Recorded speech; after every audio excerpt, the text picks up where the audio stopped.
Welcome. Welcome, everyone. It's Angelo Robles, and we're live here on a Wednesday night. Now, something that I rarely do, this is my second live of the day. I know that's really bad for LinkedIn algorithms, but I read something, I found it valuable, but I was feeling a response to it that I don't think you hear often in the industry, and henceforth, here I am. Bank of America came out with their family office study, and I absolutely did find it valuable. But that would be boring. So, my perspective after reading it two times is it's the wrong questions. Deconstructing the Bank of America family office study. So, on that note, for the second time today, with my cold, pardon the sniffles and all, and bad algorithms, at least on LinkedIn, by doing two a day, here we go. This will be a comprehensive breakdown. And I know I'm not always the most popular or maybe more so beloved person in the family office world. This will probably add, unfortunately, to that Darth Vader reputation. But with all due respect, shall we begin? First, as noted, a shout out to Bank of America and other banks, UBS and Goldman, also do very solid family office studies. This is a pretty comprehensive one. And again, I appreciate their intentions and I did find it valuable. But from my perspective, often the wrong questions. So this is me, Angelo Robles, deconstructing the recent Bank of America family office study. Now, they asked all the efficiency questions. But the problem that I have in my role in loving everything about the single family office community and really focused on project management and looking forward, it kind of missed the effectiveness questions. So I'm going to start with what I call, and I actually have it also printed out here in front of me, the destroying the premise. So Bank of America surveyed a good number, 335 family office decision makers. And again, like I said, they asked very good efficiency questions. Now, you also want to get the families to respond. I get it. But I think they did miss out, as everyone does, on the effectiveness questions, not because the data is bad, but because they're measuring the wrong things. The late and very great Peter Drucker taught us that efficiency is doing things right, but effectiveness is doing the right things. There's a very, very big difference. And I think the study effectively, like I said, measures efficiency, but like, for instance, how many accounts do you have? What's your allocation? How many employees? Sure, valuable, but nobody is asked the questions that truly, truly matter. Perhaps for a variety of reasons, the response rates would be much, much lower. I get it. Probably takes more of an in person. I'll start. Should the family office exist at all? And no, not a rhetorical question. According to the study, 40% of family offices admit they could benefit from outsourcing the things they're doing in house. 76% of them are already outsourcing their tax services. 75%, that's correct, are outsourcing their technology. So they're managing complexity they shouldn't own. This gets deeper. Again, I got my cup of tea here. It's going to be a long one. So let me ask a question. And this is one, and I know it doesn't sound relevant to the single family office community. It actually is. What business are you in? Because if you're just aggregating outsourced services and paying bills, from my perspective, you're not really a family office. You're kind of more of an expensive answering service. And maybe for some families, those services aggregating a collage of outside resources, but no real strategic thinking or excellence, and then just simply providing that back, like I guess to some, that may be a family office, but again, you're talking to the beloved one of the industry here. Section one, what I'm going to call it, the practice management crisis. And oh, it's a crisis. So here's what the study maybe even accidentally revealed. Family offices have zero idea what they're actually producing. Stay with me. I'm going to just flip a page here in the report, get my mind going a little bit. 33% manage 50 or more bank accounts. 41% manage 50 or more investment accounts. 35% manage 100 plus payments per month. And like, they think that's their job, but stay with me. The late, great Peter Drucker would ask, what is the family office's output? Not activity, they're very different, but your output. Because managing 50 accounts, it's admin, it's not output. And we're going to get to more effective and efficient ways to do that shortly. So managing 50 accounts, 100 accounts, 150 accounts is not output. It's motion. Paying 100 bills is not value creation.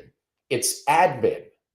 So here's, and I know some of you are going to disagree with me on this, and I know by nature I'm somewhat bombastic and confrontational.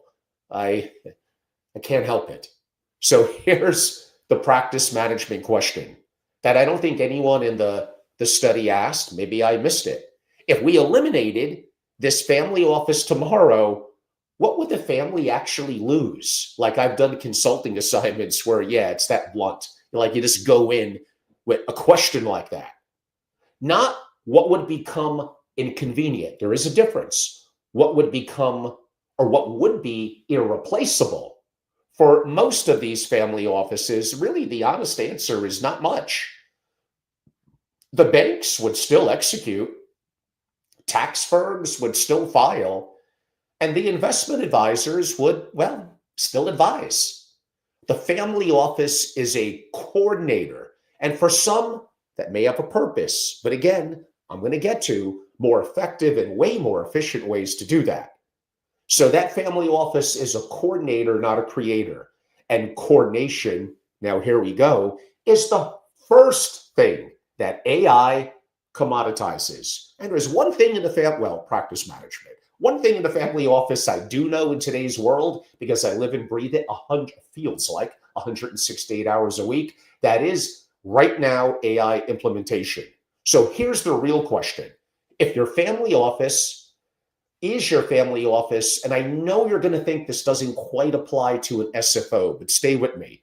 Is your family office a profit center or a cost center pretending to be strategic? Because the study shows a lot of family offices were a part of it, that family offices are spending millions to do things that could be, well, I'm going to go with outsourced for less, could definitely be automated with AI, don't require deep strategic thinking or institutional value, and add latency instead of value. That is not effectiveness. That's organizational vanity. So my section 2, deadly questions. We're going to go a little deep here, and I've done this before with my members and consulting assignments. 5 questions to diagnose kind of organizational health. And what I did was I ran this filter. I had a busy last 6 hours. I ran this filter on the Bank of America data. So kind of the question 1, what is our mission? The study says that 40% of family offices were created to collectively oversee wealth.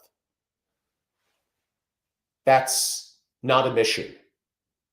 That's tautology, sure. We exist to do the thing we do. Now, again, hearkening my best Peter Drucker, a mission must define contribution, not function.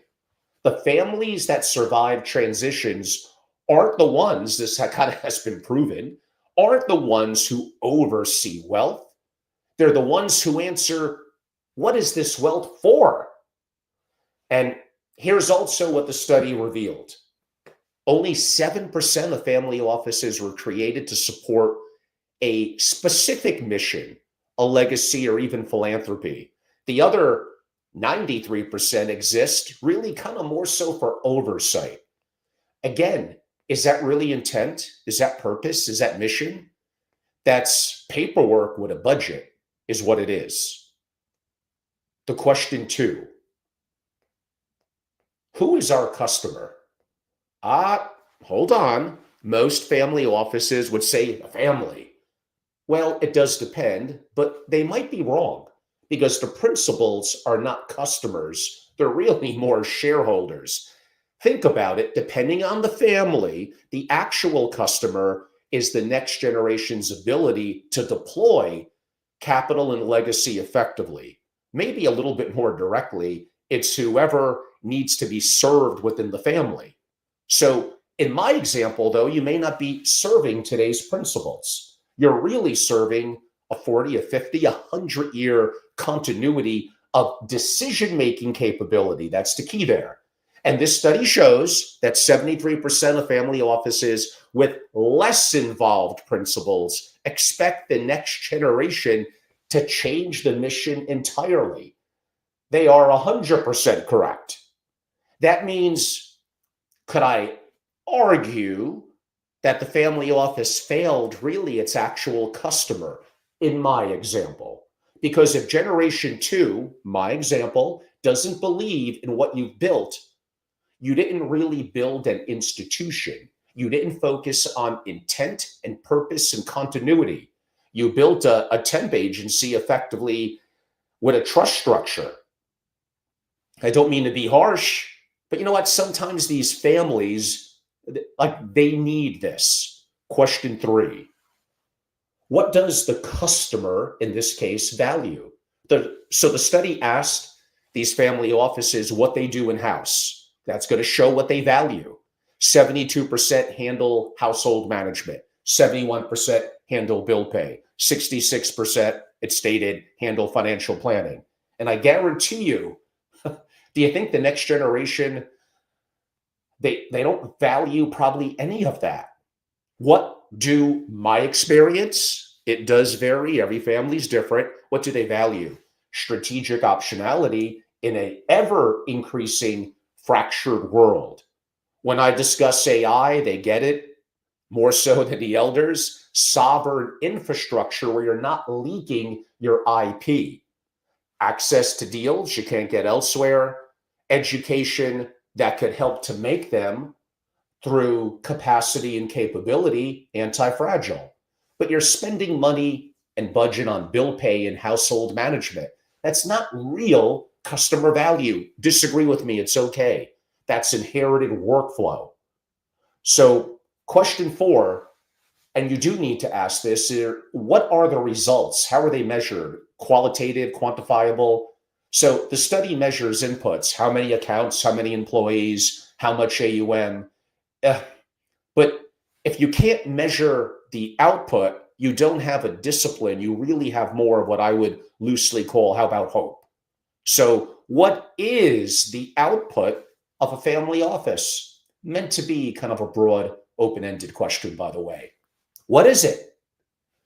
Here's a framework that I challenge in a simplified form family offices to measure. One, sovereign optionality score. If your primary jurisdiction, country, etc., became hostile, challenged tomorrow, how many days until the family is operational elsewhere with full access to its capital and resources? What are the structures?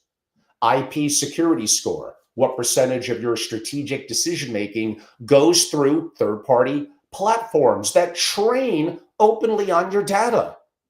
Next generation capability score. Can the next generation execute 80% of critical decisions without you? Or are they waiting for the patriarch, matriarch, whoever, kind of so they could to pass, so they could simply liquidate.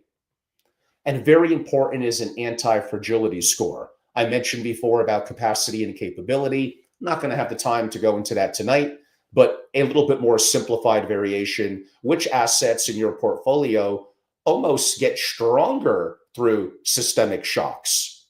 So there's lots that we could dive into with that. That's a very, very light perspective, but important as a framework. The study doesn't measure really any of this because they're measuring activity and not results. So question 5, like, how about, it's a real complex one. What is our plan? Like, as simple as that. Plans are only good intentions unless they immediately kind of degenerate into quote unquote hard work. The study says 40% of family offices have a robust, well-documented succession plan. 40%. 73% of family offices with less involved principals expect the next generation, like I mentioned earlier, to really actually change everything. That's not a plan, that's a document. And how about the executives that need to be held to a higher standard, that want to be coached and led, want to make a proper income and bonuses, and want to have a future that's more than just a patriarch or a matriarch passing on? Whatever reason, most family offices don't make it after 10 years. So a plan could include governance protocols, how decisions are made that survive the founder, decision-making frameworks that scale across generations. How about hard metrics for family member capability development? I've been hinting at that one quite a bit. And trigger events and contingency protocols. Instead, they got a directive in the will. Again, like that's hope. That's not planning. What I'll call section 3, the AI practice management revolution. And yes, this is important in this discussion. So now let's talk about kind of what the study, I could argue, may be completely missed. They did, have you used AI to influence investment strategies? A little narrow, but a good start. 57%, more than I would have thought, said yes. Most of them used it to research companies. That's really not AI transformation. That's Google with a chat bot. You have to understand the platforms, understand how to best prompt, how to follow up, how to make them battle and compete. There's nuances to this that I never go into a family office, even one that's relatively tech fluid, and they got it. They don't. So maybe here's what they could have asked. What organizational functions have you eliminated because AI made them obsolete? If AI can do it faster, cheaper, and more accurately than your team, and you're still paying people to do it, you may be choosing inefficiency. Now, I would rather work with your existing team. They could do more, better, and faster by implementing relatively pretty effectively. I do it all the time, AI. So maybe what I would teach family offices is AI, it can, yeah, sure, it can augment the current family office, but in many ways, it makes how you're doing it currently, relatively in today's world even, let alone a year from now, obsolete. The study shows family offices use an average of 2 wealth management platforms, and their number one complaint was platform integration. Again, that's really a practice management failure. You don't need, per se, better integration. You need to ask, why do we have platforms that kind of don't talk to each other? And 2, that maybe 3, 4, 5, and multiple. I mentioned how many bank and investments accounts a lot of the families have. So you're hiring vendors for features, not for architecture. That's bad. You built a technology stack kind of like you built often the family office by accretion, not really by design. So more of integrating in the reality of how the world is going. And me going out to Silicon Valley and knowing some interesting people and what they're doing in their family office, and even what I'm seeing in London and other parts of the world, they're getting better. So here's more of an AI native approach. Every function in your family office should answer kind of one question to kind of review. Can AI and an integrated AI agent or agents do it autonomously 24/7, 168 hours a week? Bill payment, sure. Capital calls, yes. Portfolio rebalancing, usually. Tax optimization, scenario planning, strategic modeling, liquid forecasting, even governance documents, kind of yes and yes and yes. Yet the study shows that 76% of family offices think automation is important for cash forecasting, and it is, but only a fraction have actually automated it. Then you kind of have to begin, I would ask, why? Probably because they're stuck, and from my experiences, in an efficiency trap. We do this process really well with our current team, I'll hear. Efficiency is the enemy when the task itself is wrong. You've optimized a process that probably shouldn't even exist. Oh, there's so much more I could do on that one. But it's getting a little late. You've optimized. There is another topic I did want to talk about within this. I heard Eric Schmidt, who I'm a huge fan of. I heard him on a podcast, and he talked about killing the glue. So his core insight destroys kind of much of even in the Bank of America study that celebrates. And I know we'll blame Eric Schmidt, not Angelo, on this one. Eric Schmidt calls them glue people. Nice, well-meaning people whose job is to facilitate communication between, two or more people. He says, it's kind of been my experience. It's just, I don't know, politically incorrect to say. He says they're the primary cause of organizational dysfunction.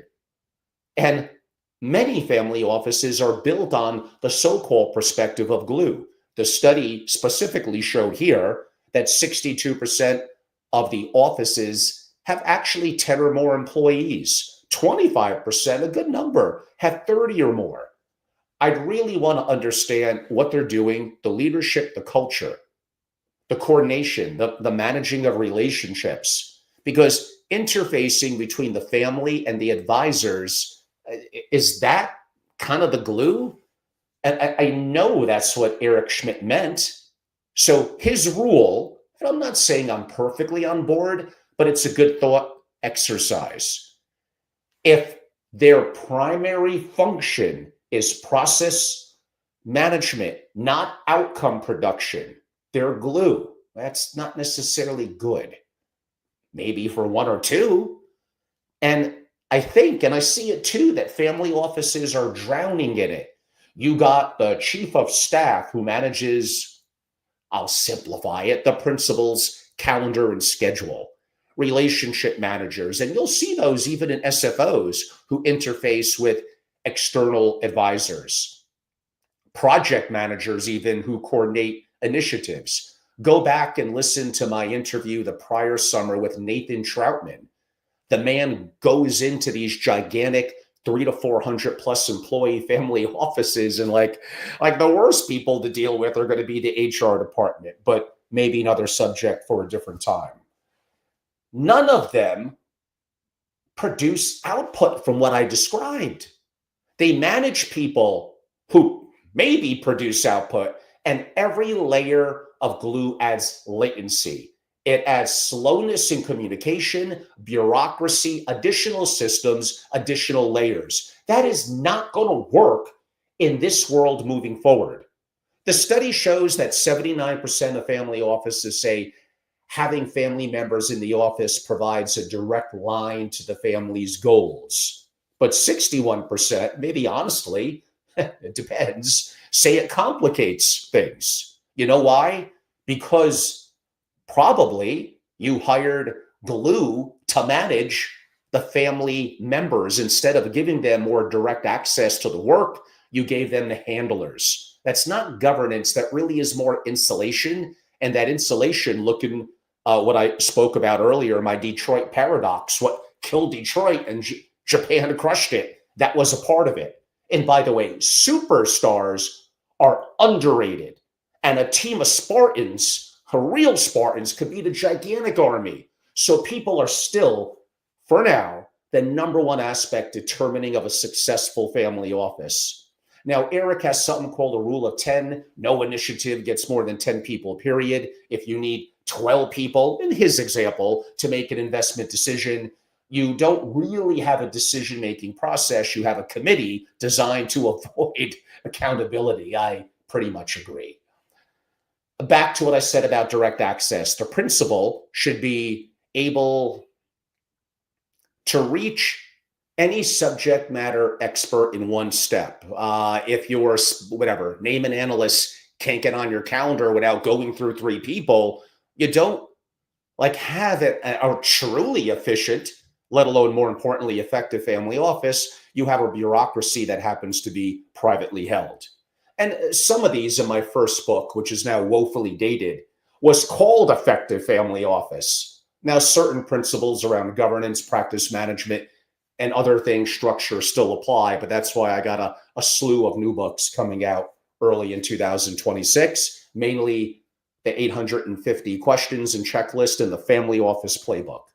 So he also talks about, meaning Eric Schmidt, coach, don't command. Your job isn't to make all decisions. It's to develop successful decision makers. The study shows that 41% of family offices with fully involved principals start onboarding the next generation early. But what are they onboarding them into? If they're learning to only, how can I state this? Follow the process, you're really training more for compliance.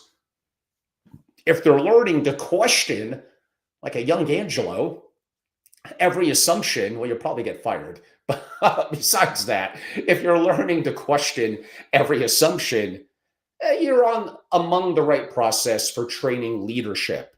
You need a unifying morality and a culture in the family office, an understanding of intent and purpose, a mission and a vision, excellent leadership, and pay people incredibly well. The CEO's main job in larger family offices is really the bottleneck, removing bottlenecks. They're almost always, as Drucker would say, at the top of the bottle. If the principal is making every decision, the family office stops kind of at the principal's capacity. Your job is to build an organization that maybe makes better decisions than you would make alone. That requires probably kind of killing the glue that Schmidt talks about, not hiring more of it. Section 5, the real questions family offices should, in my humble opinion, should be asking. Question 1, if we rebuilt this family office from scratch today, what would we build? Not what would we keep? I emphasize what would we build? Because the family offices in this studies probably, there's always going to be exceptions, weren't designed, they were more accumulated. They hired someone to pay bills, hired someone to manage the bill payer, hired someone to report on the bill paying. Now, yes, I'm exaggerating a little bit, but you get the big picture of it. The last thing you need is bureaucracy. You need to go through your family office with hardcore, less so benchmarking and best practices, a hell of a lot of first principles. And again, superstars, incredibly talented people, they're underhyped and underpaid. So Peter Drucker actually also did state, if you weren't already doing it, would you start? A great question to ask. Kind of for most of these family offices, the honest answer, may end up being no. Question 2, what are we doing that we alone can do? So 76% in the Bank of America research survey, and I do appreciate it and was valuable to me. 76%, if anything, it gave me content. 76% outsource tax services. Good. Because tax compliance maybe isn't a core competency. But then look at what they're keeping in-house. Again, here it is. 72% handle household management, 71% do bill pay, 44% handle accounting. These are commodity functions. You may argue you want to keep them internal for privacy. We could debate that. They require zero institutional knowledge. You could train, and here's where it gets interesting in today's world, AI and an AI agent to do them, honestly, within days. Yet you're paying what? 6-figure salaries. You talk about efficiencies, you're actually not even efficient, let alone as effective as you could be. You're wickedly inefficient. If someone outside the family could do it as well, then maybe you shouldn't be doing it. On the other hand, we could go back to the benefits of a single family office of privacy, control, and customization. But do you have the capability of excellence internally? Do you have the bandwidth? Or do you have to add more talent or use technology and resources the way that I'm describing? The core competency could be strategic capital deployed that the family can't get elsewhere, sovereign infrastructure that commercial providers can't offer, next generation education that shapes how they think, not just kind of what they know, and network access and geopolitical positioning. Everything else, maybe you could automate or, God forbid, selectively outsource. Again, part of it does come back to not even just privacy, customization, and control, but speed. So sometimes, damn it, you'll just pay more money for these sources internally, even when they're maybe not as good, because it's private and maybe you get it 24/7. Question 3, are we organized around our strengths or history? The study shows 85% of family offices still have family businesses generating income. 48% share employees with the business. Only 14% see the family business as their best investment opportunity. That's like organizational craziness, I could state. Like, you're structured around the business, but you don't believe in it. Like, that's probably where the greatest arbitrage and gains are going to come. So what business are you really in? Are you an operating company, family office? Are you a capital allocating family office? Because those require kind of completely different architectures. And honestly, most family offices are not as disciplined, structured, as regimented as they could be. They're trying to do both or multiple of what I described, which means they're likely, I could be wrong, going to be mediocrity at both. Question 4, what would have to happen for us thinking internally as the family office to be obsolete? Now, that is a pretty tough existential question. And in some ways, the study kind of showed the answer. AI commoditizes investment research. 87%, and trust me, a lot of them don't really know that much, think that AI can improve returns, and they would be 100% correct. Cybersecurity becomes mission critical. 32%, about 1 in 3 in the study, have already been breached. Those numbers are going to go way up, and a lot of them aren't just reporting it.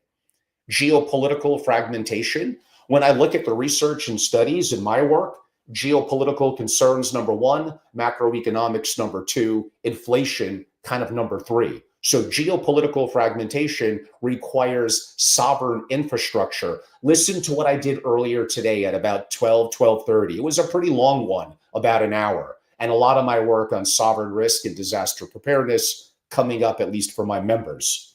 Next generation they expect tech native operations, and 76% expect increased AI use, and they are correct to feel that way. In other words, the traditional family office model is becoming obsolete, but you're still optimizing it, and that's the efficiency trap. You may be getting better at something that doesn't matter as much. Maybe that's a good way to think of it. Question 5. What are we prepared to abandon? That's one of my favorites. Peter Drucker said the greatest danger in times of turbulence is really not the turbulence itself, but acting with yesterday's logic. This study shows family offices, well, doing exactly that. 67% call themselves conservative while the world is fracturing. 42% avoid debt while sitting on liquid assets. 70% handle next generation in-house, meaning next generation education, while admitting they don't even know how to teach, especially the future. And again, these are all also consulting assignments and work that I've done with my members. I've been doing this a long time, and I've had to revamp, adapt multiple different times because the world that I know from in this industry 20 years ago and how things work is totally different now. But these people I'm describing here, they're not adapting, they're more defending. And defense, inevitably in time, is how you're going to lose. Heading kind of to the home stretch, I got a section 6, the sovereign architecture alternative. So what does AI native sovereign family office look like? Kind of a layer one, actually, in some ways, is a radical simplification. And go back to my interview the prior summer, as I mentioned, with Nathan Troutman and his work with some of the most iconic families on earth. Most family offices, there are exceptions, probably don't need dozens and dozens of employees. They may need a more intimate number coordinated with AI and multiple AI agents. This is the future, whether you like it or not. Imagine humans that maybe one is the architect, designing the family's really big picture strategic thinking, the executor, the allocator, making capital deployment decisions on the frontier, the operator, running the AI native processes and tools needed to help support the people in the family office and the family, the educator, teaching capacity and capability to the rising generation in the family. Some would say a chief learning officer. I'm down with that. The connector maintains relationships and network access, kind of underrated, but one person to that, coordinated within the structure of a team, eliminating bureaucracy and the CEO's role besides strategic thinking and big decisions should come to them is basically, again, hire incredible people. Here's what incredible family offices do. I'll keep it really simple, and I could probably drop the mic. They hire brilliantly. How about that? Everything else replaced. AI agents for bill pay, accounting, reporting, outsource specialists for tax, legal, compliance, technology that you begin to own, that you don't share with other platforms. Others could sneak in on it. It gets leaked to the cloud. It's training the system. Like, you got to wake up to these things. A layer 2, more of a purpose architecture. Don't forget, culture eats strategy for breakfast. But culture does require mission clarity. The study showed that only 7% of family offices were founded with a clear mission beyond quote unquote wealth preservation.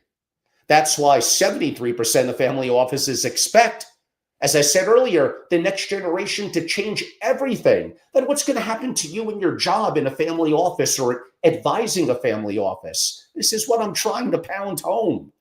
So there are alternatives. Every family's different. And my opinions on certain things here may vary and change in the coming weeks and months. So the family office needs more of a constitutional document that answers, why do we exist? And no, not just to preserve wealth. That's a means, not an end. What are we building? I don't know, a renewable energy portfolio, a media empire, a philanthropic dynasty. It's fine. Just understand what that goal, what that North Star is. Who are we serving? I don't know. The elders, this generation, a whole bunch of people. How are we identifying qualitatively and quantitatively? Are we doing a good job? What are the goals? Is there goals clarity? What will we never compromise on values? I don't know, maybe it's geography, industries, ethics. When do we sunset? Yeah, that's a weird one for SFOs. Under what conditions does the family office actually close? What's even a succession plan? If you can't define that, you may have created an immortal bureaucracy. And bureaucracies, don't forget, optimize for their own survival, not the mission. Layer 3, sovereign infrastructure. The study does show that 2/3 of family offices worry about AI threatening privacy. And I said 32%, about a third admitted, meaning there's way more, have been breached. And that's going to increase radically. We're going to do a lot on that for my members and at my programs in 2026. Only 53% feel knowledgeable about cyber threats. It should probably be a hell of a lot less. I don't think you're that knowledgeable about the cyber threats, especially what's coming enhanced by AI, deepfakes, and inevitably quantum. We'll save that for a different time. Now, again, as I said, they're still using commercial platforms. Imagine using an LLM. We'll pick on ChatGPT, it's a public platform. You're putting in your investment intellect, your questions, and it's feeding a system that bleeds your IP in the cloud. You're storing family data in systems you don't control. That's not a family office. That's a data farm for big tech. When you own gold, do you want to physically own it and store it and take responsibility and have no counterparty risk? Or maybe you do just want to have it in an ETF. That's fine. They're two totally different things and serve a quasi-different purpose. So a sovereign alternative has more closed loop AI systems, your models, your data, your infrastructure. Multi-LLM optimization, sure, competition between the models to avoid single point bias, how to make them battle, and when then to go more private and maybe a little more open in public. Zero trust architecture. Every access request is authenticated in real time. Geographic redundancy, critical systems replicated across multiple jurisdictions. Air-gapped operations, the most sensitive decisions. Never touching the internet. No, it's not paranoia. It's really good practice management. And the study does show when you get breached, 40% of those that have been breached and admitted it have moderate to extreme impact. That means most family offices are one phishing email away from catastrophic failure. Is this risk management? Or is it negligence effectively with a budget? And again, there's really smart bad guys and gals out there that are going to leverage AI 100 times more than you know. And again, new advancements, quantum and all that. This is a very, very dangerous time. In closing, kind of an ultimatum. Peter Drucker taught us that every organization, as I stated earlier, must answer one important question. If we did not already exist, would we, or maybe he said, would we create ourselves today? Maybe I'll be a little nicer and say how we and what would we do different. For most family offices in the study, the honest answer to Peter's question was probably no. They exist because they already exist. They have whatever 33 employees or whatever it is, 7 or 9. In my example of 30 employees, because they hired 29 before they may have realized that they needed 5. They manage 50, 100 plus accounts because nobody ever asked if they should, consolidate that. They pay often millions in inefficiencies and overhead because that's what wealth does. It creates complexity that often justifies itself. And the so-called experts add to that level of complexity to justify their purpose and their meaning and their pockets on your behalf. So here's what's coming. The next generation isn't going to be asking, how do we make this more efficient? I'd like to hope they're too smart for that. They're going to ask, why does this exist exactly? And if the answer is simply to preserve wealth, I don't think that's going to get it done. They may even say, sell it all, put it in an index fund, fire everyone, let's save millions of dollars, simplify my life, be liquid, and give me my share.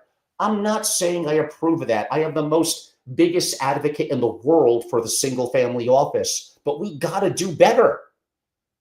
Now, again, preservation itself is not really a purpose. The families that survive this transition are the ones that can answer, what are we building that matters more than the wealth itself? Not what are we preserving? The emphasis of what I said is what are we building? And again, I went back to understanding intent and purpose, having a mission, having a vision, understanding the goals, having some level of systems and standard operating procedures, having incredible people that are well paid in the family office, and augmenting it with incredible technology and the advancements in AI and AI agents. And please, as the CEO, remove the bottlenecks from your people so they could do an incredible job. If you can't answer that, you don't have a family office, you have more of a museum, an expensive hobby that's probably about to get liquidated and outdated. The Bank of America study, which was valuable for me, but it measures activity, and I'm asking you to measure purpose. They measured, which was valuable, how many accounts you have. I'm asking what you're using them like to build. They asked if you've tried AI. I'm asking if you eliminated what you could eliminate and become more effective and efficient utilizing AI. And right now, my God, 3 years from now, like you better get on it now. You're going to do more, better, and faster, effectively, immediately, within 30 days. If you attended my masterclass, were a member, asked me questions, or a consulting assignment. Because the question really isn't whether AI can help your family office, though there's no doubt about that. The question is whether AI makes your traditional family office somewhat obsolete. And for many, I'm not even going to say most, for many, the answer is yes. But there's a chance you could build, you could rebuild, starting actually for what I said even a minute ago. I left out maybe the most important part. Start with first principles. Then build around intent and purpose with sovereign infrastructure and maybe radical, like I hinted at earlier, simplification. And no, it's not really a consulting engagement. It's more of existential surgery. Man, I didn't really expect to be doing this tonight. I almost never do 2 lives in one day. And I put a lot of energy and time into the one I did earlier, which was really, really deep and intense. Watch it on LinkedIn, X, or YouTube if you don't get too bored. And something you're just not hearing about in the family office world that is going to segue into one of the big focus of mine in 2026 with sovereign risk and disaster preparedness for family offices. As I more travel the world and speak and work and meet members and consult the families in Europe, Mexico, LATAM, and got some interesting things coming up in the Middle East, I'm excited. It's an interesting time. But I read that report, Bank of America, and again, a good job. I did find it valuable. I'm just a prickly kind of guy, and I just think differently and wanted to ask a different twist and perspective, an addition to it. But I do appreciate Bank of America. Great job overall. So again, I hope you enjoyed it. I know some of you may felt I was a little critical, a little difficult. I mean, come on, imagine what my family at Thanksgiving thinks of me. They shove me in a corner and tell me not to talk about politics, economics, investing, or AI. Pretty much true. Well, this was great. I don't know if I'm going to do something live tomorrow, meaning Thursday. I do have a couple of topics in November that I kind of wrote out and fleshed out. We'll see if I'm kind of feeling it. I do got some guests upcoming in the coming week or two. I hope you have a chance to enjoy it. And again, I do love the single family office community. I just think there's so much room for improvement. And I'm just not seeing where a lot of you are getting it elsewhere. A lot of the areas around structuring, understanding geopolitical risk, macro investing, definitely AI, the sovereign things I'm talking about. Like, I'm just not seeing a lot of those conversations. And I have some wonderful people that I know within the industry. And some of them reach out and say, like, God, the things you talk about, we're kind of on board, but we just can't really mention or talk about those things. So give it to me. Let me be the bad person within the industry, so to speak, an industry that I do love. And I appreciate all of you that are watching or listening live or watch this on recording. I may distribute this one out to a larger segment in one of my databases. And again, lots going on. I've been talking about it a lot this week. I'm going to wrap up the year very strong. I have a program in Miami in January, just weeks away, 5 days in Palm Beach, actually the week of March 16th. That's going to be a lot of fun. And multiple AI, sovereign risk, and creating a top 1%, 3 different master classes, maybe 2 out of the 3 digital downloadable. Members get it no cost, others have to pay. But I love to do these with my dream team in person. So those are the most valuable. And again, members get it all. They get it all inclusive, including my most proprietary content, and really wanting to solve problems, to get the difficult questions, to deal with the challenging. So you could go to angelorobles.com. You could learn more. It's easy to become a member, be a part of my private intelligence and strategy community. Yeah, it's not cheap, but you're part of an incredible community, incredible programming, peers, thought leaders, and unique content that I just know that no one is providing and living through within the family office community. There's some comments came in. Efficiency is a process. Effectiveness is an objective. If you're truly efficient, you are also effective by default. I may disagree, but actually nothing I love better than me learning from you and others, and maybe having strong opinions, but weakly held. We all get caught in echo chambers. We all fall prey to anchoring. And as someone who does active debates on geopolitical and other issues, I try to fight that so much. So Juan, share more. I want to learn. DM me, email me, share content, open up my mind to something that maybe I'm a little closed on. And I appreciate that. I appreciate all of you that comment, even some of the crazy comments that come in. YouTube is interesting. It's a little different between the comments from LinkedIn and the comments from YouTube.